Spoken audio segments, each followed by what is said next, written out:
Telangana deputy CM Bhatti మాట్లాడుతున్నారు. Live లో చూద్దాం.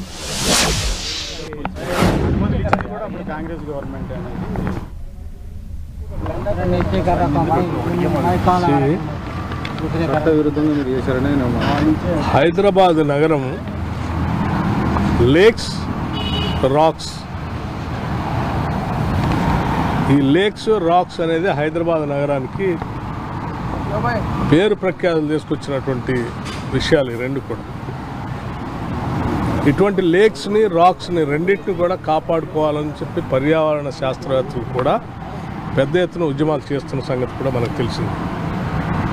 హైదరాబాద్ నగరంలోనే కాకుండా పరిసర ప్రాంతాల్లో జిహెచ్ఎంసీ పరిధిలో up to outer ring road వరకు ఉన్నటువంటి ప్రాంతాల్లో పెద్ద ఎత్తున లేక్స్ అన్నిటిలో కూడా లోపలనే బిల్డింగులు కట్టి ఆ లేక్స్ని ఆక్రమణకు గురైపోయి మట్టితో నింపేసి నగరానికి లేక్స్ లేకుండా చేయటం వల్ల చాలా ఇబ్బంది జరుగుతూ ఉంది. నగరానికి పారుతున్నటువంటి వర్షానికి పడినటువంటి నీళ్లు కానీ, లేకపోతే ఇతరత్ర డ్రైనేజ్ వ్యవస్థ కానీ, లేకపోతే ఇతరత్ర పడిన వర్షపు నీళ్లు పోవటానికి కావాల్సిన విధంగా ఉన్నటువంటి లేకులు కానీ లేపబట్టి నగరవాసులంతా కొన్ని సంవత్సరాలుగా వాళ్ళు పడుతున్నటువంటి ఇబ్బందులు కూడా చూశారు.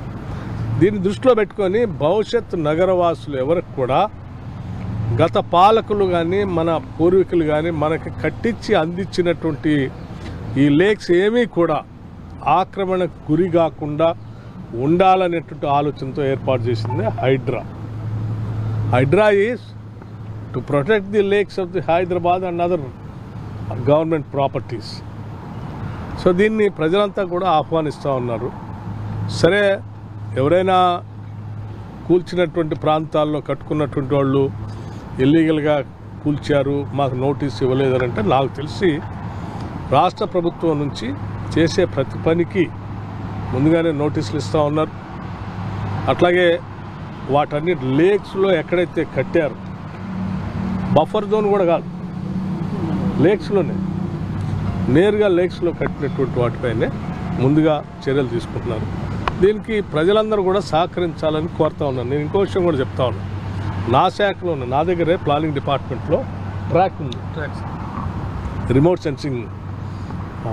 అంటే ఇది మొత్తం అసలు శాటిలైట్స్ ద్వారా పిక్చర్స్ తీసిస్తుంది. 2014 కంటే ముందు, రాష్ట్ర విభజన జరగకముందు అలా ఎన్ని చెరువులు ఉన్నాయి హైదరాబాద్ చుట్టూ శాటిలైట్ పిక్చర్స్ ద్వారా తీసినటువంటి మ్యాప్స్ అన్నీ సమాచారం తీయని చెప్పారు. 2014 నుంచి రాష్ట్ర విభజన జరిగిన దగ్గర నుంచి 2023-24 అంటే కాంగ్రెస్ ప్రభుత్వం ఇందిరమ్మ రాజ్యం వచ్చేంతవరకు ఈ 10 ఏళ్లలో హైదరాబాద్ నగరానికి సంబంధించిన లేక్స్ అన్నీ ఎన్ని ఆక్రమణకు గురయ్యాయి, ఎన్నింటిలో పెద్ద పెద్ద సంస్థలు వ్యవస్థలు బిల్డింగ్లు కట్టుకున్నారు, టవర్స్ కట్టారు నగరాన్ని లేకుండా అనేది year wise remote sensing satellite pictures తీయమని చెప్పాను. వాటన్నిటిని తీసి అధికారికంగా వారికి అందిస్తున్నాం. వాటన్నిటిని ప్రజల ముందు కూడా పెడతాం. ఇన్ని లేకులు 2014 అప్పుడు ఉన్నాయి, 2023-24 వచ్చేవరకు ఈ లేకులన్నీ ఆక్రమణకు గురైంది. ఏం చేద్దాం మీరే చెప్పండి. ప్రజలకి ఏదైనా నేను అదే చెప్పేది, రాష్ట్ర విభజన జరిగిన దగ్గర నుంచి అప్పుడైనా ఇప్పుడైనా ఎప్పుడైనా సరే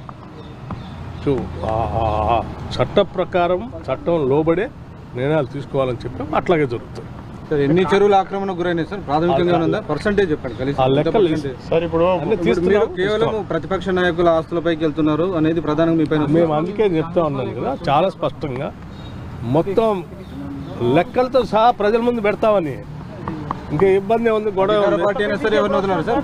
అధికార పార్టీకి ఇది మీరందరూ అర్థం చేసుకోవాల్సింది ఒకటి, ప్రభుత్వం అనేది ప్రజల అవసరాలని, ఆస్తుల్ని, వారి జీవితాలని ప్రొటెక్ట్ చేసుకుంటూ ముందుకు తీసుకుపోయింది.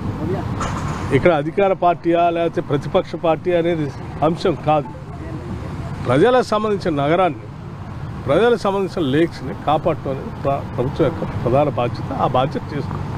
ఈ బాధ్యత వద్దని ఎవరైనా కోరుకుంటే ప్రజలు మనల్ని తప్పుపడతారు. అటువంటి చేయొద్దనే కోరుతాం. తదుపరి సమావేశం ఎప్పుడు?